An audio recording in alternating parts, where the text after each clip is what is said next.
నమస్కారం వార్తలకు స్వాగతం ఈనాటి ముఖ్యాంశాలు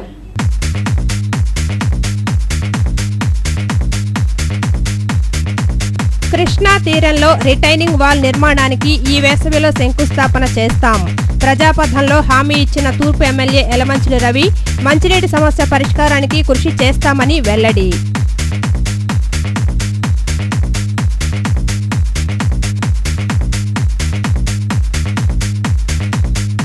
ప్రశాంతంగా కొనసాగిన సిప్ 2012 పరీక్షా కేంద్రాల వద్ద విద్యార్థుల సందడి.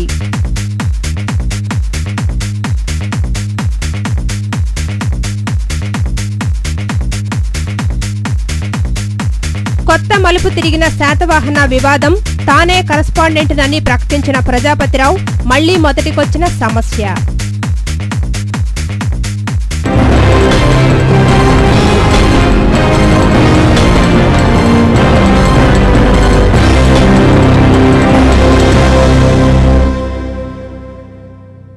నగరంలోని శాతవాహన కళాశాల వివాదం మరో కొత్త మలుపు తిరిగింది.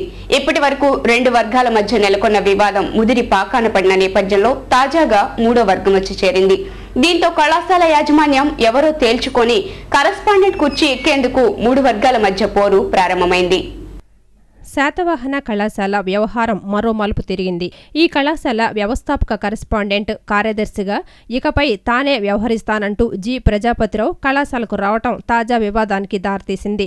2005 నుంచి కొనసాగిన సొసైటీ పాలక మండలి చెల్లుబాటు కాదంటూ హైకోర్టు ఉత్తర్వులు ఇచ్చిందని, వాటి ప్రకారం గతంలో కరెస్పాండెంట్ కార్యదర్శిగా వ్యవహరించిన తాను తిరిగి బాధ్యతలు చేపడుతున్నట్లుగా పేర్కొంటూ ప్రజాపతిరావు మాజీ కార్యదర్శులు వి కామేశ్వరరావు, ఆలపాటి రాజేంద్ర ప్రసాద్ కళాశాల పరిరక్షణ కమిటీ సభ్యులకు లేఖను అందజేశారు. అయితే ఆయనను ప్రస్తుత పాలక మండలి నియమించిన క్యాంపస్ ఇన్ఛార్జి శ్రీధర్ అడ్డుకున్నారు. మరోవైపు కళాశాల పరిరక్షణ సంక్షేమ సంఘం సభ్యులైన అధ్యాపకేతర సిబ్బంది తమకు రక్షణ కల్పించాలంటూ 4వ టౌన్ పోలీస్ స్టేషన్లో ఫిర్యాదు చేశారు. దీంతో పోలీసులు రంగప్రవేశం చేశారు. మరోవైపు ఇరు వర్గాల న్యాయవాదులు, ప్రజాపతిరావు, పోలీసు అధికారులు కళాశాలలోని కార్యదర్శి గదిలో సుదీర్ఘ చర్చలు జరిపారు. రాజా గారి తరపున ఎవరైతే ఉన్నారో ఇక్కడ ఆయన అంగీకరించారు, ప్రజాపతిరావు గారు కూడా అంగీకరించడం జరిగింది. అంగీకరించిన తర్వాత ఇక బయలుదేరదామని బయలుదేరాం. కమిటీల విషయంలో కోర్టులు నిర్విధ్యంగా చెప్పున్నాయండి. అందుకని నేను అనేది అదే, ఆ రోజున మాట్లాడుకున్నప్పుడు కూడా మిమ్మల్ని కూడా కబురు పెడతాం జరుగుతుంది ముందుగా. ఆ రోజున చూద్దరు కానీ, ఎందుకనంటే ఒక్క మాట ఇప్పుడు ఏదైతే పర్పస్ డిఫీట్ అవుతుంది, ఆయన లేనప్పుడు మనం మాట్లాడుకోకూడదు అని ఏదైతే నిర్ణయం జరిగిందో, ఆయన లేనప్పుడే నేను ఇవన్నీ కూడా లీగల్ మ్యాటర్స్ మాట్లాడతాం గౌరవం కాదు, అది అనుచితం అవుతుంది. వారు లాయర్ గారు వచ్చేసి సమస్య సామరస్యంగా పరిష్కారం చేద్దాము, రాజా గారు తర్వాత ఆయన పాటు కామేశ్వరరావు గారు అందరూ ఉండండి, సమస్య పరిష్కారం చేద్దామని చెప్పారు. కోర్టు ఏమి ఇచ్చింది? అది కోర్టు ఆర్డర్. ఇప్పుడు అదే మరి చెప్పింది లాయర్ గారు, కోర్టు ఆర్డర్ ఉంది కాబట్టి నేను వచ్చి కూర్చున్నాను. కూర్చోమనే ఉంది. కూర్చోమని ఉంటే వారేమన్నారంటే ఎవరు లేకుండా మీరు అట్లా కూర్చోవడం మంచిది కాదు, మనం సామరస్యంగా పరిష్కారం చేద్దామని చెప్పారు. అడ్మిషన్స్ సక్రమంగా జరుగుతాయి, కళాశాల పద్ధతి ప్రకారం నడుస్తుంది, ఏ అవాంతరాలు లేకుండా నడుస్తుంది. పిల్లలు ఎక్కువ మంది చేరేటట్లుగాను మీరు సహకరించి, ఈ నానా గొడవలు జరుగుతాయి అనేది పబ్లిసిటీ తక్కువ ఇచ్చి ఈ కాలేజీకి ఎక్కువ మంది పిల్లలు చేరేటట్లుగా మీరు కూడా సహకరించాలని కోరుతున్నాం.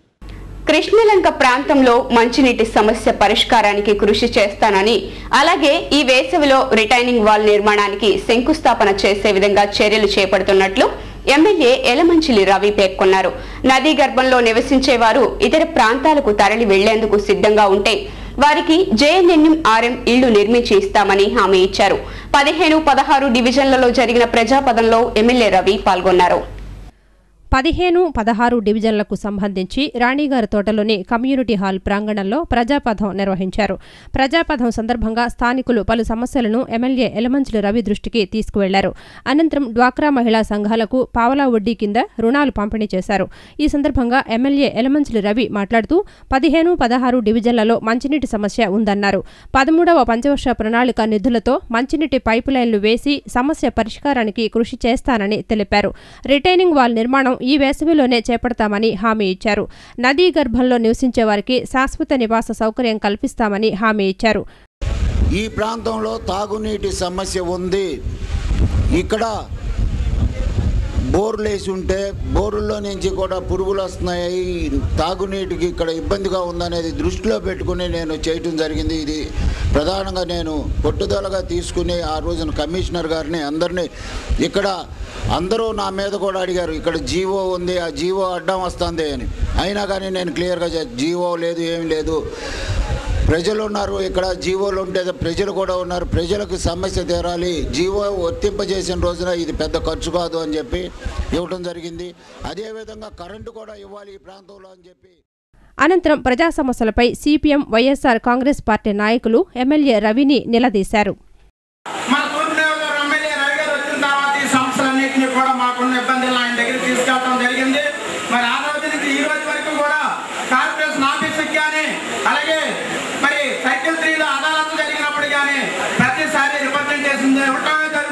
తప్ప మాకు సమస్యలు మాత్రం పరిశీలించలేదు. ఈ సమస్యల్ని మాకు ఎప్పుడు పరిశీలిస్తారని చెప్పేసి అధికారులను మేము అడగడం జరుగుతుంది. మా సమస్యలను మాత్రం తక్షణమే మీరే పరిశీలించాలి. సిప్ 2012 పరీక్ష నగరంలో ప్రశాంతంగా కొనసాగింది. విద్యార్థులు వారి తల్లిదండ్రుల రాకతో పరీక్షా కేంద్రాల వద్ద సందడి నెలకొంది. సిప్ నిర్వహణకు నగరంలో 11 పరీక్షా కేంద్రాలను ఏర్పాటు చేశారు. పరీక్ష ప్రశాంతంగా సజావుగా సాగింది. రాష్ట్ర వ్యాప్తంగా ఉన్న పాలిటెక్నిక్ కళాశాలలో ప్రవేశం కోసం నిర్వహించిన ఉమ్మడి ప్రవేశ పరీక్ష సిప్ 2012 నగరంలో కోలాహలంగా కొనసాగింది. ఈ పరీక్ష నిర్వహణకు అధికారులు అన్ని ముందస్తు ఏర్పాట్లు చేయడంతో ప్రశాంతంగా కొనసాగింది. మొగల్రాజ్పురంలోని పిబి సిద్ధార్థ కళాశాల వద్ద సిప్ 2012 పరీక్షా కేంద్రం ఏర్పాటు చేయడంతో విద్యార్థులు వారి తల్లిదండ్రులు తరలివచ్చారు. ఉదయం 11 గంటల నుంచి పరీక్ష నిర్వహించారు. హాల్ టికెట్ ఉన్నవారిని లోనికి అనుమతించారు. ఈ సందర్భంగా పిబి సిద్ధార్థ కళాశాల ప్రిన్సిపల్ రాజగోపాలరావు మాట్లాడుతూ తమ కేంద్రంలో 1100 మంది విద్యార్థులు పరీక్ష వ్రాసారన్నారు. ఇందుకు సంబంధించి అన్ని ముందస్తు ఏర్పాట్లు చేయడంతో పరీక్ష ప్రశాంతంగా సాగిందన్నారు. కళాశాల ఇవాళ 11 నుంచి 1 గంట వరకు పాలిటెక్నిక్ ఎంట్రన్స్ ఎగ్జామినేషన్ జరుగుతుంది. మా సెంటర్కి 1100 మంది పిల్లల్ని అలాట్ చేశారు. We have made all the arrangements. I think the examination will go smooth. కార్మికుల స్వయం కృషికి నిలువుటద్దం జౌహర్ ఆటోనగర్ అని పలువురు వక్తలు పేర్కొన్నారు. అత్యంత పేదరికం నుండి బతుకు తెరువు కోసం ఆటోనగర్ వచ్చి అంచెలంచెలుగా ఎదిగిన వారు ఎక్కువగా ఉన్నారని వారు తెలిపారు. మేడే సందర్భంగా ఆటోమొబైల్స్ టెక్నీషియన్స్ అసోసియేషన్ ఆధ్వర్యంలో ఏటీఏ హాల్లో ఆటోమొబైల్ రంగంలో విశిష్ట సేవలు అందించిన నిష్ణాతులను ఈ సందర్భంగా ఘనంగా సన్మానించారు.